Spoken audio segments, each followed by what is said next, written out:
have the systems in place to have us advocate for it. But the fact that we're all here right now, and we're here trying to figure out what is going on, maybe it is a lot more to the university institution and what has already been set there than potential, like what could be done for advocating. And so, and that, like, there are a lot of needs that are not met here at UC Davis. They're not, like, where is, like, not only is that Dr. Valverde is the only Southeast Asian professor, I wonder, where is the rest of the Southeast Asian, like, education that we could possibly have, like, Vietnamese language courses? Like, at UC Berkeley, they have Vietnamese language courses. Where are they here? Like, and I wonder about, like, the fact that we have a 14% C population here, like, where else could we possibly go? So I think this is much larger than just, like, a search committee, like, to be quite honest.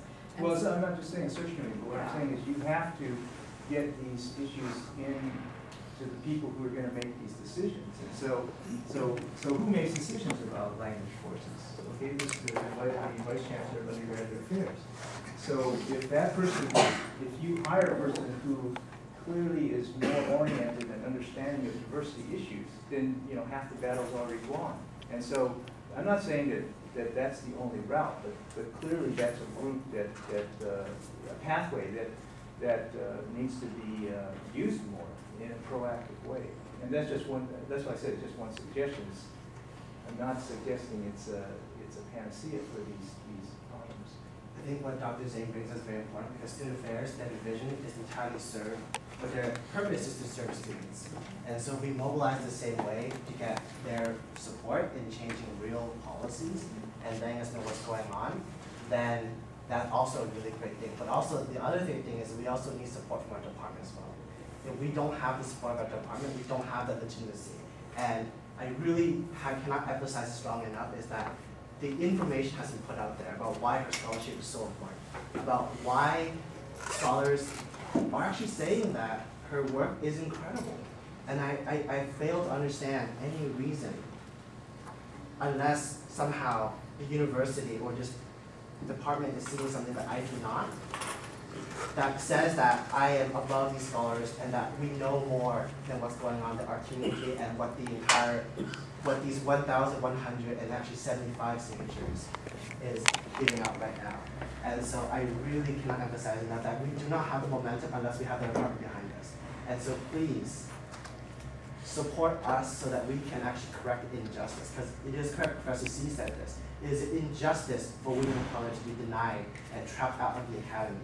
It's been a long systemic issue. From a 2007 report, Asian American women, API women, hold 1.8% of tenured positions nationwide. These numbers are very real, and that this is a very real process. And it comes from a failure of understanding. It comes from a lack of ability to communicate about what ethnic studies is all about and why this scholarship is important, how this mentorship creates leaders and creates passionate individuals to change the world. And we need to retain professors like Professor Valverde. And I cannot stress how important this departmental letter means to students and means to me personally. It will take us to the next level. So please consider that into your decision making next week.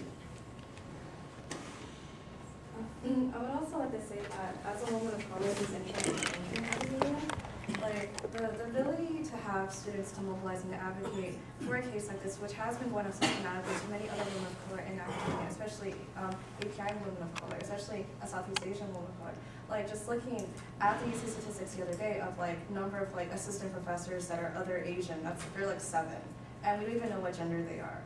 And so what I really want to understand is that with all the comments regarding her research, with all the comments regarding her teaching, like the department is really important here right now because the department here has housed Dr. Valverde here at the UC Davis Asian American Studies Department for the past like 6 or 7 years or so, and that she has within her career put out a book. She has put out journal articles. She has negotiated. She has been with students mentoring and also letting them participate in understanding how to banter back and forth about her research. Her research is an integral part of her teaching and also is an integral part of her experience here. So again, I really want to emphasize that yes, her teaching is something that students feel very deeply, but her teaching stems from her background in research as well and how to engage with it. So I would just like to put that forward here.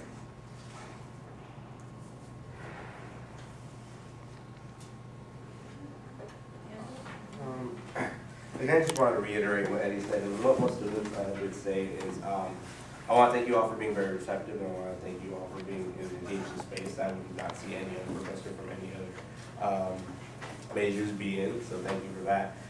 One thing that I really want to want to emphasize is, please do not internalize the justifications given for not tenuring our professor.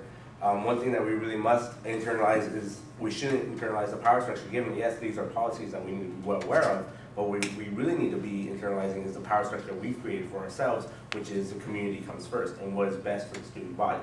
And we've seen claims that, at these spaces at Merit, she's empowered students enough to, go on to do great things, and including being leaders here, to do what is best for the student body. Yes, there are policies in place, and yes, there are logistical things stopping from this tenure process from going on. We should be aware of that. But the thing is that we need to be reminded that, this community has much more of an impact than we think it does.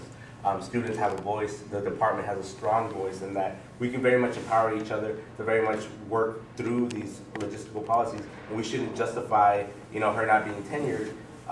We shouldn't internalize those justifications, because we know that, someone along the lines didn't find merit in this research, but we know it. We know that this is the same research we're doing.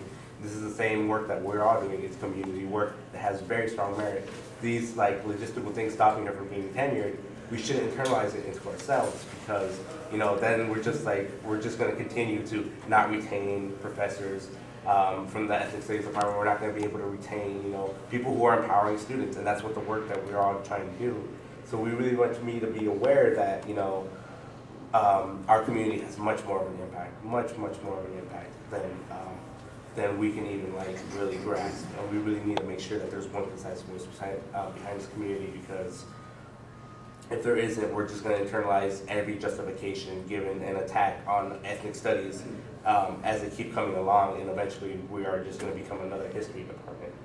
And that's definitely something I do not want to see happen in ethnic studies. And I want you to be much more receptive than, I'm happy you're being receptive now, but thank you, and continue to be much more receptive to the student voice, because students created this space. And I just want to make sure that there's no power in this entire room, because that's what we need to be reminded of.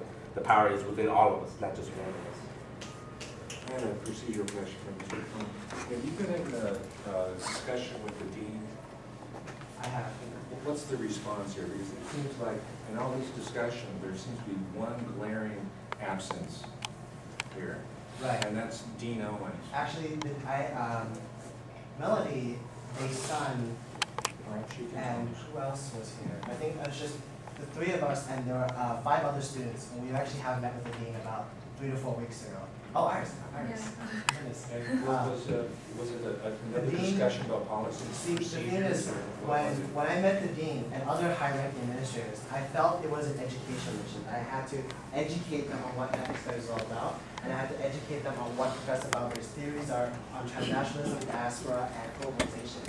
I had to educate them, and it's very blatantly obvious that administrators don't understand this scholarship. They don't understand this level of what it means to be in ethnic studies. And so for our students, this also means that this points to a large systemic problem inside the institution, and that we should not be satisfied with Professor Valverde's just her tenure. We should point out to other issues where they fail to understand diversity, where they fail to understand what it means to have scholarship that represents the community, and communities of color in particular.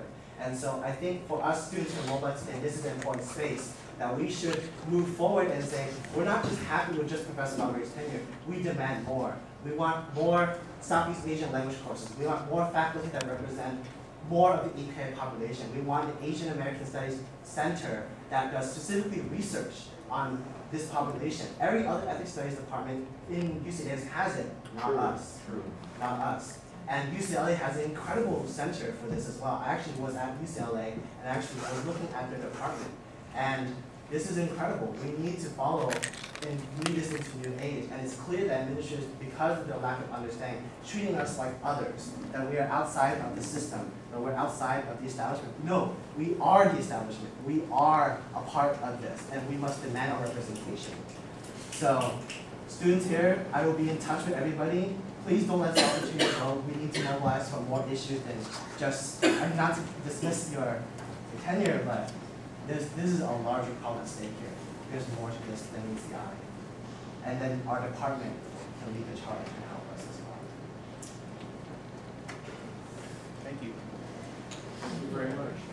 It's very helpful, thank you. This will be on the agenda for the next week meeting. Thank you so much, faculty, for being here. We'll be in touch. Does everybody have my contact? Do I have your contact? Just in case. Let's try and be in touch so that we can get more together.